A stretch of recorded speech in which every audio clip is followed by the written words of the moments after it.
Okay, let's be totally real for a second. You look at your bank account at the end of the month and you're just staring at it wondering, where on earth did it all go? We've all been there.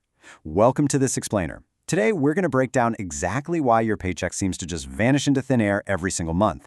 And more importantly, we're going to fix it using a modified budgeting framework that's actually built for the real world. So here's our game plan for today. We'll be walking through the 50-30-20 illusion, the 60-20-20 solution, the lifestyle inflation trap, defeating debt, and finally some concrete action steps to wealth. All right, let's jump right into part one, the 50-30-20 illusion. Now, if your salary is doing that disappearing act every month, I'd bet good money you've been prescribed the classic 50-30-20 rule.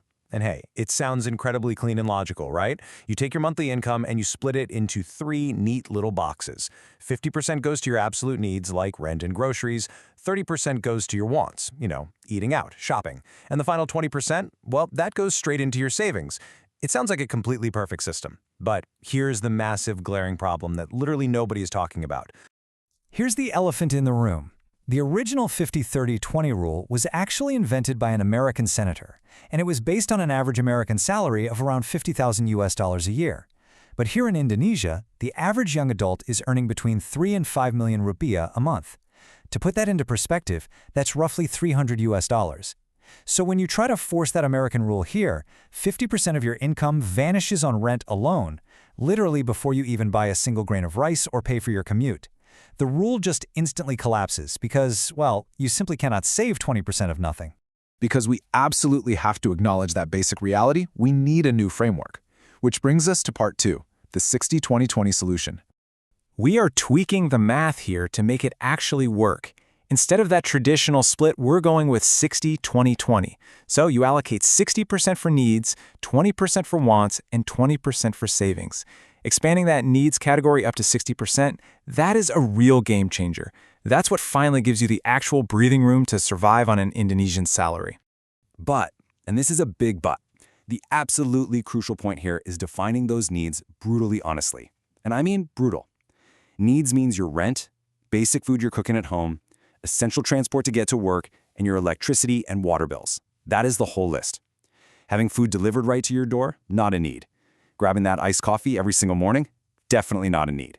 Buying new clothes every month? Nope, not a need either. If we kid ourselves here, the entire framework just falls apart completely. So let's map this out, shall we? Let's use a concrete example to prove that the math actually works in the real world. Let's say you're earning 4 million rupiah a month. Under our new 60-20-20 rule, your 60% for needs comes out to 2.4 million. Your 20% for wants is 800,000, and your 20% for savings is another 800,000. Let's see how this actually keeps your head above water. Look at how this beautifully covers your survival. That 2.4 million gets broken down like this: 1.2 million for rent, 600,000 for groceries to cook at home, 400,000 for transport, and 200,000 for electricity. Boom, it works. And it leaves you with 800,000 rupiah for your wants. Your social life, an occasional coffee, maybe a streaming subscription so you don't feel completely deprived. Because let's be honest, total deprivation kills budgets. You need that fun money.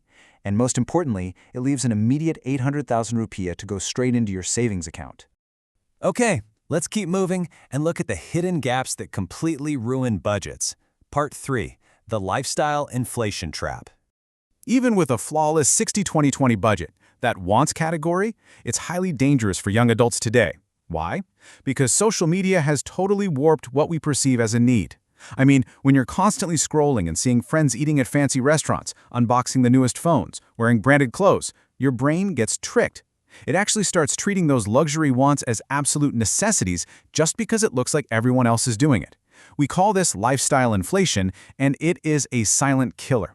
Your salary goes up just a tiny bit, and bam, your spending instantly matches it.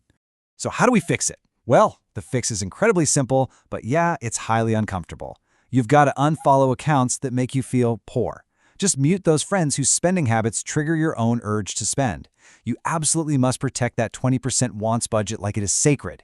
Enjoy it, definitely use it for fun, but the absolute second it's gone for the month, it is gone. Period. No exceptions and absolutely no dipping into your savings. All right, now we have to address the biggest gap, the one that almost every single finance channel just skips right over because it's an uncomfortable truth. Part 4. Defeating debt. 2%. Now, sitting there, it might sound small, right? But if you're carrying phone credit debt, or you've got a pinjal online lending app charging you 2% a month, guys, that is a terrifying amount of high-interest debt. Think about it. If you're paying 200,000 rupiah a month just in interest, that debt is literally eating your potential savings alive before you even have a chance to start building wealth. So here's the really hard truth. If you have high-interest debt, the standard 60-20-20 rule, it doesn't even apply to you yet. You have got to kill the debt first. You take your entire 20% savings allocation and you use it exclusively to attack that debt until it is completely 100% wiped out. Only after that debt is dead and gone do you redirect that 20% back into your actual savings account. Let's pull all of this together into practical, vibrant steps that you can literally take today. Part 5. Action Steps to Wealth. You can execute these 4 steps the exact second your paycheck hits your account. Ready? First, open your banking app. Second, calculate your specific 60-20-20 numbers. Third, set up an automatic transfer to move your 20% savings into a totally separate account on that exact same day. And fourth, label your accounts clearly so you know exactly how much fun money you actually have left. The whole goal here is to pay yourself first automatically. You're locking that money away before you have a single chance to spend it. But wait, what if you sit down, write out your actual bills, and your needs are way over 60% of your income? Listen to me carefully on this one. You do not have a savings problem. You have a needs problem. You've got to adjust your lifestyle immediately to fit the math. That might mean finding a cheaper cost for rent, committing to cooking way more meals at home, or finding a much cheaper method of transport. And actually, here's a totally fascinating, optimistic angle on reducing those needs. Think of it as green wealth. Living sustainably isn't a sacrifice. It's actually the absolute cheapest way to live and build wealth when your income is on the smaller side. Cooking at home uses less packaging. Walking or cycling instead of constantly paying for ride-sharing saves you money and cuts emissions. Buying secondhand clothing instead of brand new can save you anywhere from 30 to 70%. Embracing sustainability just naturally forces you to live right within that 60% needs budget. Now, remember, the 60-20-20 rule isn't some kind of magic spell. It's really just a framework to get you organized. The true goal of this entire explainer is consistency. Building the actual habit of paying yourself first is what truly matters. And starting with whatever tiny amount you can manage, that's perfectly fine. Look, saving just 50,000 rupiah consistently every single month will always beat saving 500,000 rupiah one time and then just giving up. We're going to end on this really powerful thought. Give your money direction before it tells you it's gone. Your salary disappears because, right now, it has no direction. So it's time to take control. Use this honest, reality-based framework to direct your money exactly where it needs to go. Start small, stay incredibly consistent, wipe out that high-interest debt, and start building your actual wealth today. So, what do you say? Are you ready to take control of your next paycheck?